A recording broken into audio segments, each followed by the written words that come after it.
Our next speaker is a parent of a 16-year-old budding artist, Adi, who happens to be on the autism spectrum. In an attempt to understand his child better and help his wife, who works non-stop with Adi, he started reading about autism in all his spare time. He took a 2-year sabbatical to help his son complete the grade 10 exams through the National Open School curriculum. Adi cleared his grade 10 exams with 85% and is now being homeschooled. He dreams of pursuing a degree in fine arts from a reputed college. During his sabbatical, Swaminathan formed an online parent group which provided support and guidance and served as an empowering platform for parents with children with autism. The group tied parents from across the country and provided them with valuable information they would not have access to otherwise. Please welcome Swaminathan, who will speak on his journey with his son Adi.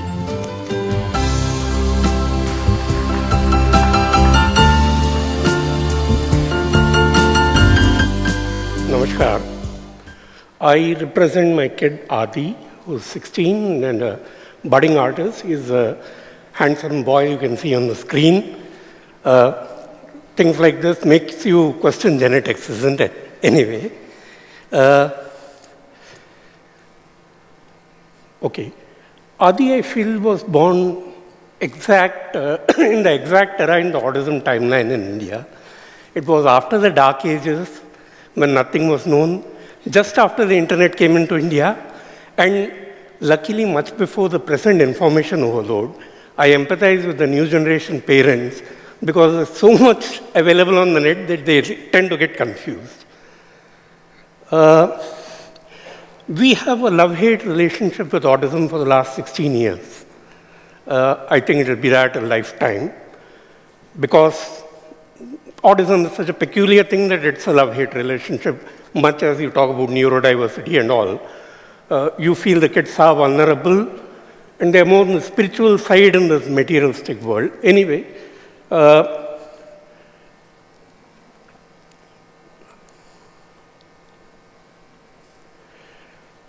cover a 14-year journey in 10 minutes is a challenge. I'm just focusing on some key turning points in our lives. For me, one of the main turning points was when I read about Jim Sinclair's Don't Want for Us. 25 years ago, in a similar international conference in Toronto, Mr. Sinclair made this hard-hitting, plain-talking statement, article, which I think is the best piece of self-advocacy that I've read in autism. Please go through it if you have not already. It very plainly says that don't mourn for the kid that you have lost. This was for parents. Don't mourn for the normal kid, he uses the word normal, that you have lost. Instead, try to work towards the kid with autism, and the punchline is that you have a lifetime's adventure ahead of you. I think he was spot on. Mary has seen Adi since he was a toddler. She once gave us an advice when we used to go on the hyper autism trip that most parents do, that don't see everything from the autism prism.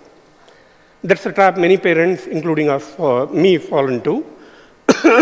Even if the kid sneezes, we'll say, oh, he sneezed so loud, maybe it's a self-sim behavior or something. So that gave us an opportunity to enjoy his childhood, which continues till now. Adi was lucky to get admission in a mainstream school in Gurgaon. The USP of the school was, it's one of the leading schools in Delhi now, Delhi NCR. The USP was that the owners have a kid of the same disability. They cherry-picked a few kids. Adi was one of the lucky few.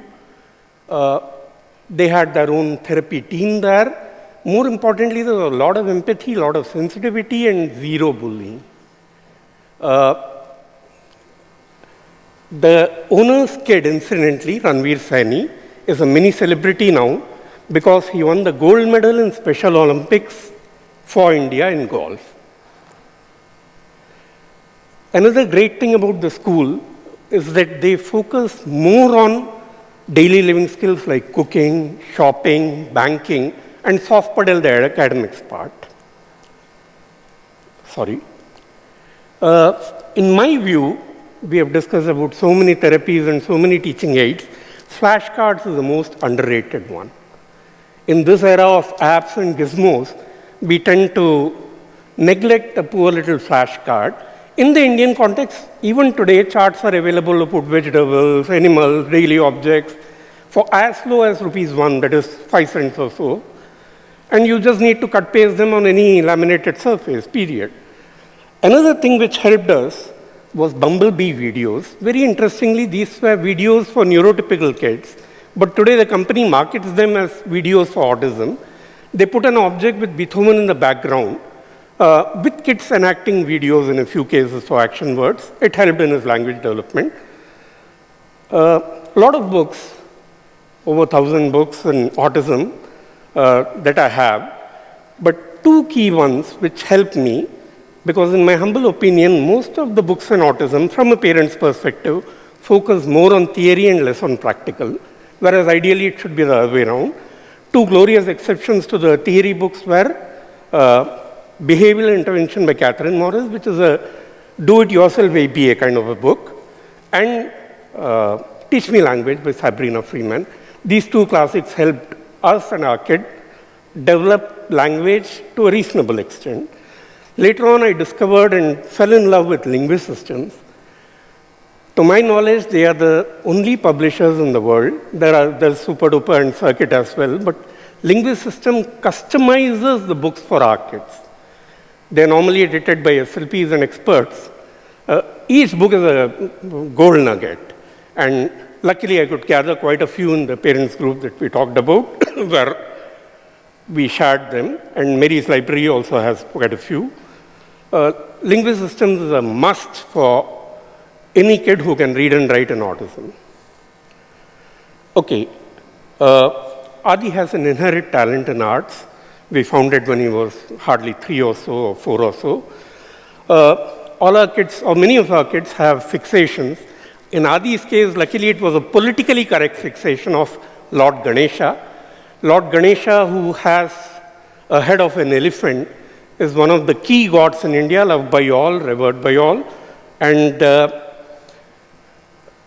another wonderful advice we got when he was good at art was from a lady who runs an NGO in Delhi for underprivileged kids in arts. She said, whatever you do, don't keep an art teacher for him. It'll kill his creativity. We followed this to the T till around 6 months ago when we engaged an art teacher for him. Genetics, the score is 1-1 again because he shares the comorbidity that I have, a pathological aversion for academics. He hates it like most any sane kid would. The school helped by truncating the syllabus as well. But unfortunately, to go through an art college, he has to go through the rigors of 10th and 12th. So that's why I had taken the sabbatical, and luckily he has cleared 10th with a decent percentage, even by IR standards of 85%. And now he's preparing for 12th, and that's why he's not here, right? Hopefully this will be a stepping stone for us, art college. Now, since yesterday we have had a lot of magic. Mr. Gopinath started it, then Matt resumed it in the evening. Today morning, Pratibha was there. Shalini was ultimate in magic. Some fine arts magical works of my kid. I'll quickly run them through. His USP are these clay figurines that he makes of Lord Ganesha. They are miniature ones, almost Japanese miniature types. And they've been presented to friends and family and a few celebrities. This is his first published work in AFA's magazine when he was 4.5. You can notice the plane in the background. He was fixated with planes then. Now, luckily, it's more age appropriate and it's fixated with air hostesses. Right?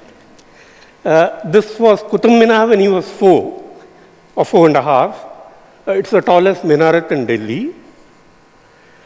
I don't know, some research should be there about why they are fascinated with dinosaurs and know all their names and everything. He went through a dino phase, a dino in this castle.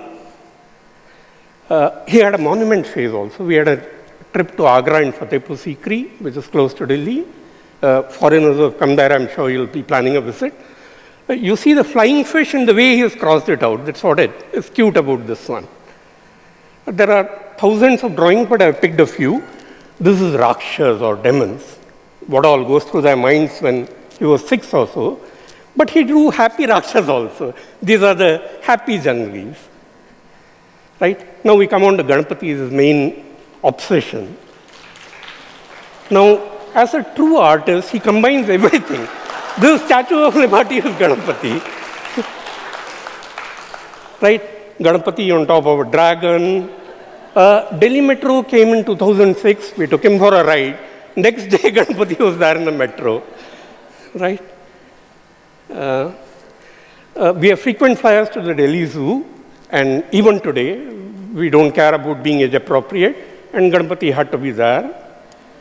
Okay, much against conventional wisdom, we fed his obsession. We used to go every year to Baroda. Baroda and Bombay, you have this huge Sarvajanik Ganapatis with 20, 30 feet tall Ganapatis. They compete for height. In Hyderabad, it is 160 feet and all, I think, or 60 feet, whatever. And at the end of the 9th day, you have the Visarjan. That is, all the idols are immersed in the sea or a lake or whatever. That day is festivity. You have cranes, you have TV crews dancing around. So this is a scene of Visarjan. Okay, quickly some more artwork. I gave him the idiom apple of the eye. Mythologically, Lord Shiva is supposed to be his eye, his father. So Ganapati is the apple of the eye of Lord Shiva. This is Ardhanareshwar, another art form where it's half Shiva, half Parvati and the entire family, Ganapati and Kartikeyan. Like I told you, he visualizes it out of practically everything. So a few dried fruits during some celebration. This was a WhatsApp forward. Ganapati card out of paper, he promptly reproduced it. This was out of newspapers and sellotape. I mean, give him any art form, he'll bound to come out of it. These were the figurines I showed. I'll circulate a sample around with a request that please return it to Mr. Vijayaraghavan at the end, right? They're pretty intricate, that's why. He sculpts his own idols. Next September 13th or something is Vinayak Chaturthi. He's preparing the idol for that. Okay, now it was very difficult to wean him away from Ganapatis because fine, Ganapati is fine, but we needed to bring out the artist in him. Luckily, we could after a while. This is the scene from Bahubali, that was a super hit movie. This is Maheshmati Mahal. And first time he attempted something in oil. Again, Bahubali was fascinated by the movie. Most of us were, right? Some more drawings, balloon seller, Eiffel Tower. Okay, this is his version of Starry Nights, Van Gogh. He had to reproduce it for his 10th NAOS. I'll take one more minute, I will overshoot. Sorry. Yeah. Now for BFA, that is a college, admission in an art college, you have to go through a very rigorous entrance exam. So he was put on to landscapes to practice for that, and with an art tutor. This is what he's doing with landscapes. You have still life there as well. He found it very boring, saying there is no creativity and it is black and white, but still we cajoled and he's done a decent job. Okay, now 10th, NIOS painting was a subject and he was introduced to surrealism and cubism. With my limited knowledge of art, I know that anything which is abstract and possibly nudity thrown in itself. So he's got onto the act. So this is one of his surreal thing about the power of women. The woman is feeding the world. This was another one, reflection of the moon in the window pane with a dog. Now what's life without romance, right? The guitar, the drinks. Okay, this is a highway to the moon and the dangers in it. Most of the surreal thing on the last year or two. And this is something really serious. We went to Shimla and Ooty and all. We have played havoc there. So he's showing the mountains actually weeping. He's been felicitated by quite a few celebrities.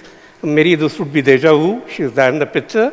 This was 2013 when Ananda was inaugurated, the assisted living facility of AFA. The ministers and Sonia, they are there. More recently, the chairman in NAOS, the HRD minister. They were kind enough, and he was making Ganapatis right on stage when the function was going on, and they were nice enough to interact with him. I'm with State Bank of India. This is our ex-chairman, Arundhati ma'am, the whole family. And he was one of the 8 kids selected in a talent hunt organized by the government of India. They were in various categories, 2 in art, 2 in sports, and so on. He was one of the 2 in art.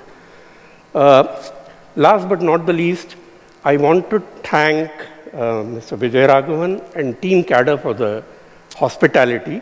Honestly, I was taken aback by the lavishness of the whole thing, and I couldn't contain my curiosity and asked Mr. Raghavan about why such a lavish affair. He gave a wonderful answer, which was an eye-opener. He said that disability is normally a shortchanged, and you cut corners there. So there is no earthly reason to cut corners in disabilities, and he wanted it in such a large scale. And I am told that whatever he does in a grand scale. Otherwise, he doesn't believe in doing it. So thank you, sir, for not shortchanging the disability sector. And I'm sure that your vision of CADRRE being one of the best centers, not only in India, maybe in the world, is going to come through just like your speech center. I wish you and your team all the best. Thank you.